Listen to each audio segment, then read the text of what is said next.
திருவண்ணாமலை மாவட்டம் செய்யாறில் போதை ஊசி பயன்படுத்துவதில் ஏற்பட்ட தகராறின் முன்விரோதம் காரணமாக இளைஞரை வெட்டிக் கொன்று ஏரியில் வீசியதாக 2 நண்பர்களை போலீசார் கைது செய்தனர்.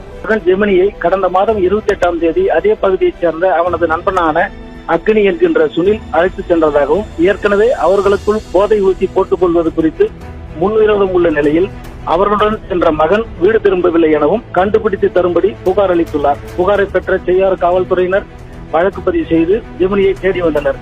போலீசார் தொடர் விசாரணையில் ஜெமினியின் நண்பனான அதே பகுதியைச் சேர்ந்த சுனிலை நேற்று கைது செய்து தீவிர விசாரணை நடத்தியதில் கடந்த 28ஆம் தேதியே நண்பர்களுடன் சேர்ந்து கொண்டு ஜெமினியை அப்பகுதியில் உள்ள ஏரிக்கு அழைத்துச் சென்று மது வாங்கி கொடுத்து போதையில் இருந்த ஜெமினியை தலை மற்றும் கை கால்களில் கத்தியால் வெட்டி கொலை செய்து ஏரியின் நீரில் போட்டுவிட்டதாக அதிர்ச்சி தகவலை கூறியுள்ளார் சுனில்.